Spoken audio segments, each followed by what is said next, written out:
कई लोग कहते हैं गुरुजी क्या घर में शंकर भगवान का शिवलिंग? तो शिव महापुराण की कथा है जिसके माध्यम से लोग रुद्राक्ष को जाने,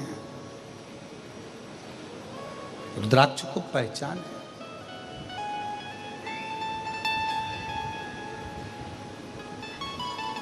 कई लोग कहते हैं सीहोर कुबरेश्वर धाम का रुद्राक्ष में ऐसा क्या है?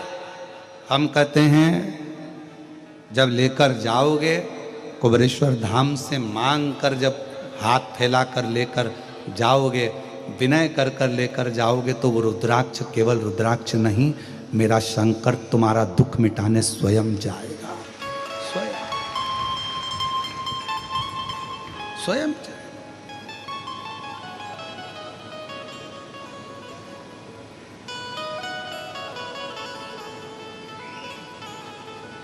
हमारे यहाँ जब कोई उत्सव होता है, जैसे रुद्राक्ष उत्सव होता है, उस समय पर रुद्राक्ष वितरण बंद रहता है। कावड़ रहती है सीहोर में तो रुद्राक्ष वितरण बंद रहता है। हमारे यहाँ गुरु पूर्णिमा रहती है तो रुद्राक्ष वितरण बंद रहता है। हमारे यहाँ कोई विशेष त्यौहार होता है धाम का तो रुद्राक्ष वितरण बंद रहता है। ये आज से नहीं, कई सालों से नियम है। क्यों? क्योंकि भीड़ ज़्यादा रहती है तो उस समय पर रुद्राक्ष नहीं दिया जाए। चाहे रुद्राक्ष उत्सव होगा तो उसके भी 1 महीना 15 दिन 20 दिन पहले रुद्राक्ष वितरण बंद हो जाता है। कावड़ यात्रा आती है तो उसके भी 2-3 दिन पहले रुद्राक्ष वितरण बंद हो जाता है, 2-4 दिन तक बंद रहता है। फिर कोई गुरु पूर्णिमा उत्सव होता है तो उस समय भी रुद्राक्ष वितरण बंद रहता है। ऐसा हमारे यहाँ का नियम, क्योंकि उस समय भीड़ बहुत रहती है तो रुद्राक्ष बांटना बंद कर देते हैं, जिससे किसी को तकलीफ ना हो, कष्ट ना हो। ये हमारे यहाँ आज से नहीं, पहले से नियम है, कई सालों से।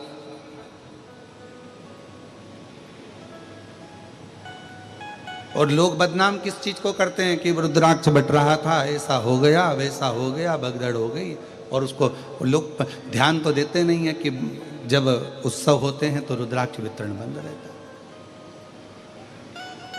बाकी के समय पर रोज प्रतिदिन हर दिन सुबह 10 बजे से लेकर शाम को 5 बजे तक बाबा का रुद्राक्ष निःशुल्क प्राप्त होता है।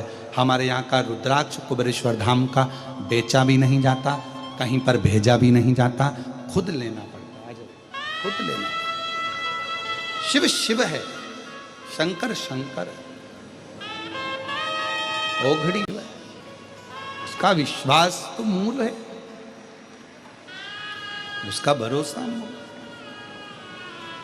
कलयुग के लोगों के लिए मेरे शंकर भगवान ने 2 चीजें दी है। एक दिया है रुद्राक्ष, शिव जी ने प्रदान किया। एक दिया रुद्राक्ष। एक रुद्राक्ष तुम्हारे गले में होना चाहिए। महिलाएं कहती हैं कि रजोधर्म आ जाएगा, महिलाएं कहती हैं ऐसा हो जाएगा, कहीं कोई हम आ गए तो वो अशुद्ध हो जाएगा, ऐसा ना ना ना। रुद्राक्ष आपके गले में हमेशा पड़ा रहने दो, कुछ नहीं, औषधि है रुद्राक्ष।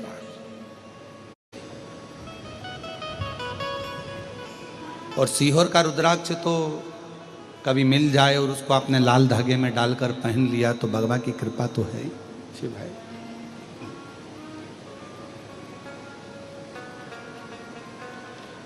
औषधि है। शिव जी ने 2 चीजें कलिकाल में दुख को मिटाने के लिए, संसार के लोगों को सुखी करने के लिए 2 चीजें दे दी मेरे शंकर भगवान। पहले नंबर पर क्या दिया? जम के बोलो, रुद्राक्ष। और दूसरे नंबर पर शिव पुराण की कथा कहती है भगवान शंकर का कलिकाल के लोग, कलयुग के लोग, संसार के लोगों के पास इतना बल नहीं रहेगा, तप नहीं रहेगा, साधना नहीं रहेगी, इतनी तपस्या नहीं कर पाएंगे, तो ये मेरा पाशुपत्य अस्त्र नहीं ले सकते, पाशुपत्य योग भी नहीं कर सकते। तो कलयुग में शंकर भगवान कलिकाल के दुख को मिटाने के लिए 3रे नंबर की चीज दे रहे हैं।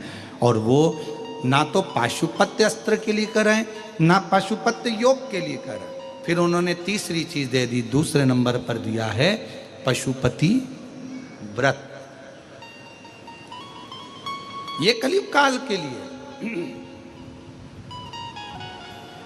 शिव महापुराण के पहले कोई नहीं जानता था पशुपति व्रत को।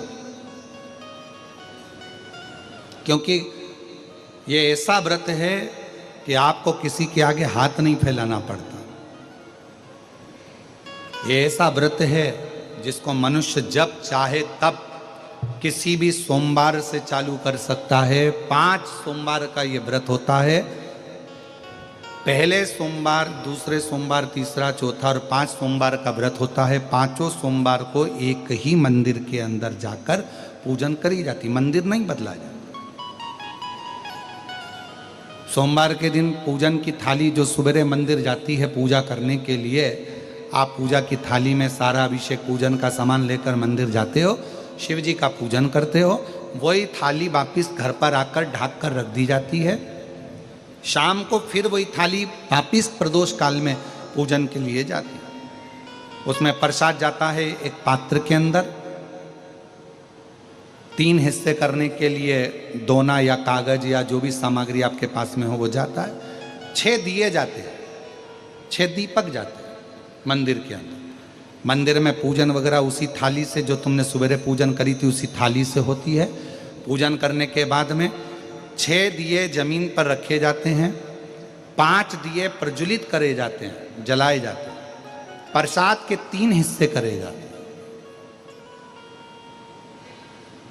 एक दिया नहीं जलाया जाता, रखा जरूर जमीन पर जाता है पर जलाते नहीं उसको। 5 दिए मंदिर में लगाकर प्रसाद के 3 हिस्से कर कर बाबा को पहले व्रत के दिन बाबा से प्रार्थना करो। प्रसाद के 2 हिस्से मंदिर में छोड़ो, 1 हिस्सा अपनी थाली में रख लो। जो दिया नहीं जला है उसको थाली में रख लो।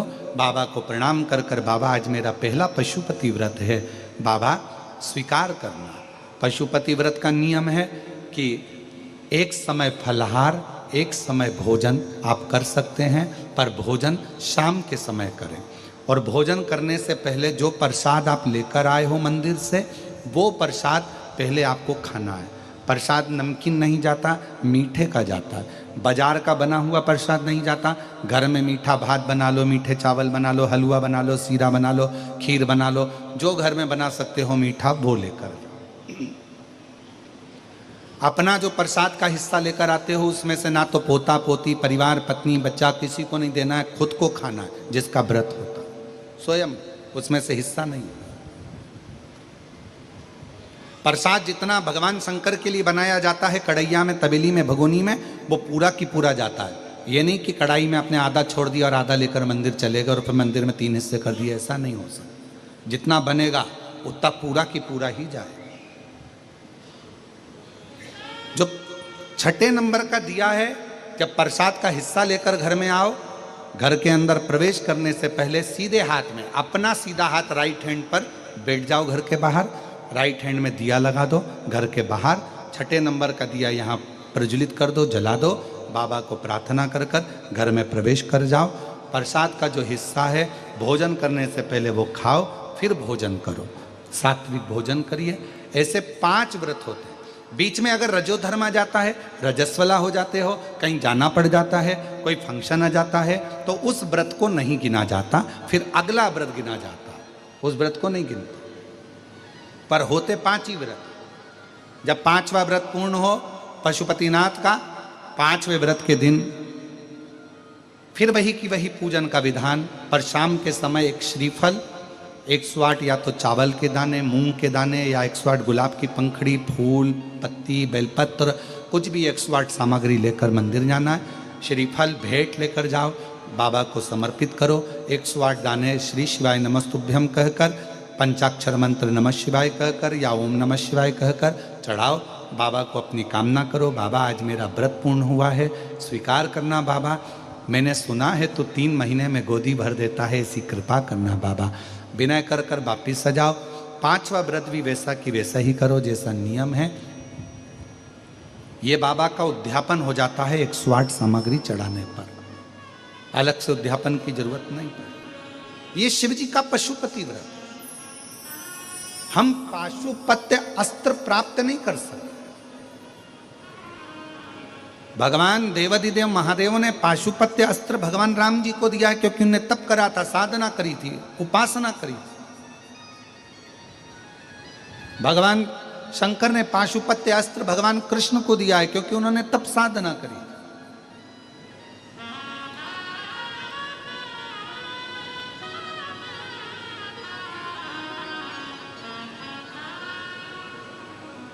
के लिए दो चीजें दे दी। एक दिया है रुद्राक्ष और दूसरा दिया है पशुपति व्रत।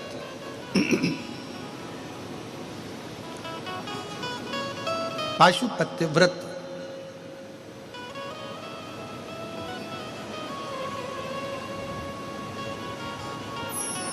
एक ऐसा व्रत जो मनुष्य के जीवन के सारे दुखों को मिटा सकता है।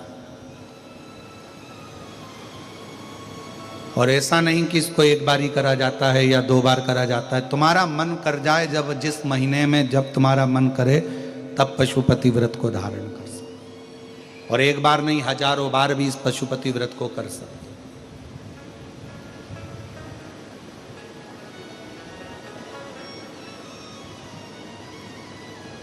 तो तारकासुर के जो तीन पुत्र हैं, तारकाक्ष, विदुमाली, कमलाक्ष की, इन तीनों ने भगवान शिव से जब संहार हुआ, इन तीनों के प्राण गए, तो इन तीनों ने एक ही वर मांगा कि हमारे जब प्राण जा रहे हैं तो हमारे इस पशुपति व्रत नाम से आप विख्यात हो, पशुपति नाथ नाम से विख्यात।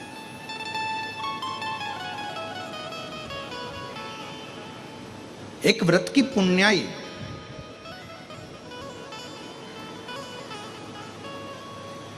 पशुपति व्रत एक ऐसा व्रत है जैसे पाशुपत्य अस्त्र का वर्णन शिव महापुराण में आता है। आप सबने कथा सुनी होगी कि एक बार भगवान शंकर का और भगवान राम जी का भी युद्ध हुआ।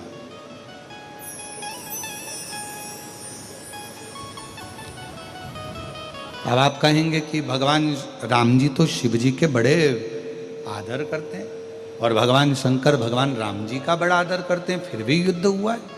हाँ, कब? तो शिव महापुराण की कथा में पाशुपत्य अस्त्र का जो वर्णन आया है, उस कथा का आप स्मरण करें। एक वीरमणि नाम के राजा हुए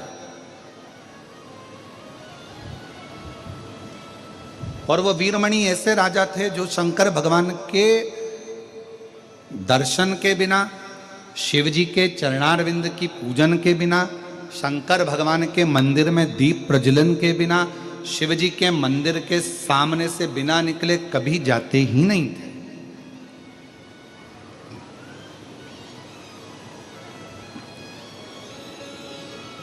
एक नियम आप भी बनाओ,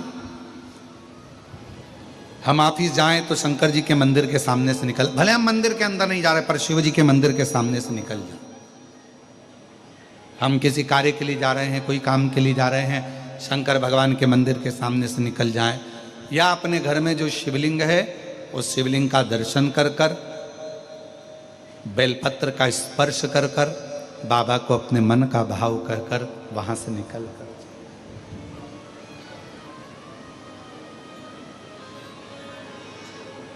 शिव नाम को लेते।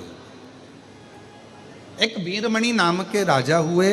वो राजा भगवान शंकर के परम उपासक हुए, परम उपासक। वीरमणि शिव जी की भक्ति में, अविरल भक्ति में डूबा ही रहता है। राजा वीरमणि भगवान शंकर की अविरल भक्ति में हमेशा रहते, शिव नाम को जपते, प्रदोष का व्रत करते, भगवान शंकर का भजन करते, प्रत्येक मासिक शिवरात्रि पर दीप प्रज्वलन करते, भगवान शंकर की आराधना करते, प्रतिदिन पार्थिव का पूजन करना, पर प्रतिदिन भगवान शिव की आराधना करना और पंचाक्षर मंत्र में डूबे रहते, नमः शिवाय नमः शिवाय नमः शिवाय जपते रहते।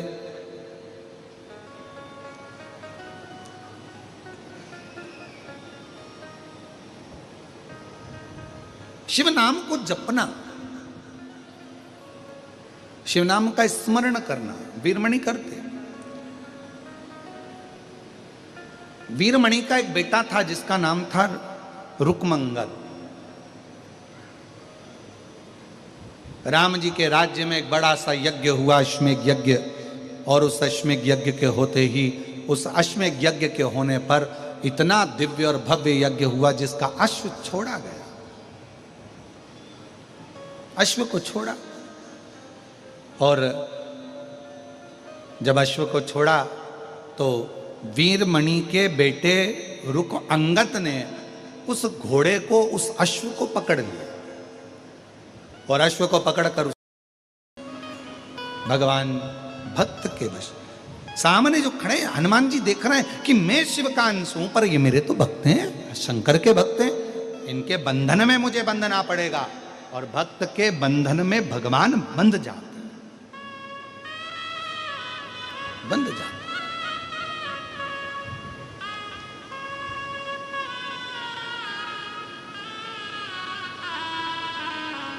भगत के वश में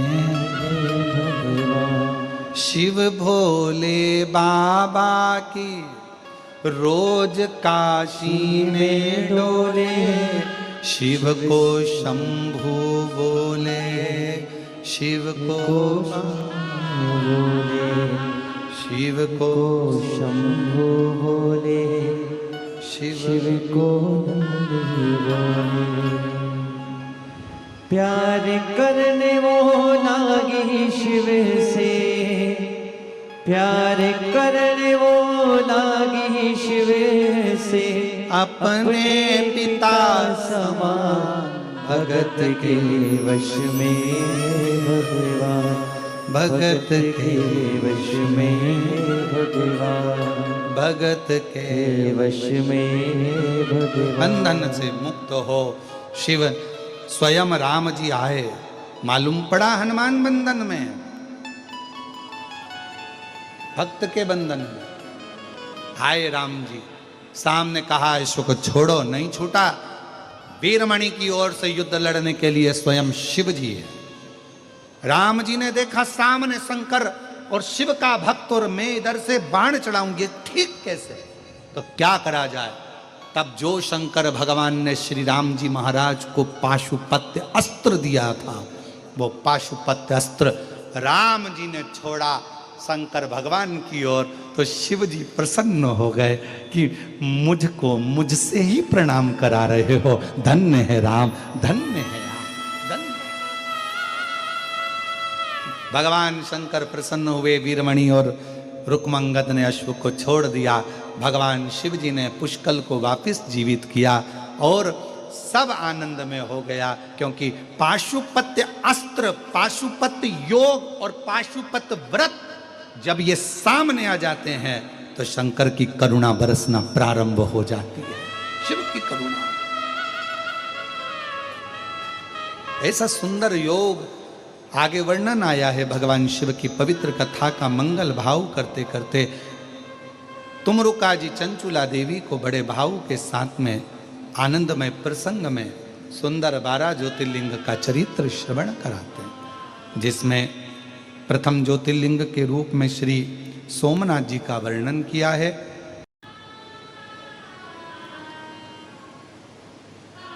शिवलिंग का निर्माण,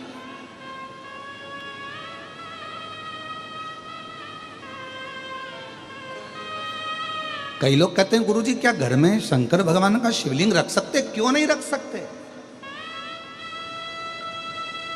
शिव महापुराण की कथा तो यह कहती है जिसके घर में शिवलिंग नहीं है उसके जल पीने का भी अधिकार नहीं है, उसके घर का जल भी ना पिया जाए। शिवलिंग जिसके घर में है, सारे तीर्थ गंगा, यमुना, सरयू, सरस्वती, मंदाकिनी सब शिव में है, सब शंकर।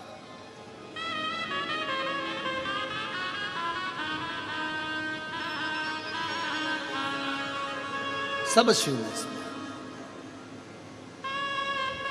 शंकर भगवान के अंदर सब समाहित है। कोई ऐसा नहीं जो शिव के भीतर नहीं, जो शंकर भगवान के भीतर नहीं। भगत के वश में है भगवान, भगत के वश में है भगवान, भगत बिना ये कुछ भी नहीं है, भगत बिना ये कुछ भी नहीं है, भगत रहने की जान भगत के, भगत डरो जीवो। श्री शिवाय नमस्तुभ्यम। स्वागत है आप सभी का आपके अपने चैनल में जय श्री महाकाल। यदि ये वीडियो अच्छी लगी तो इसे लाइक करें और चैनल को सब्सक्राइब करें। धन्यवाद।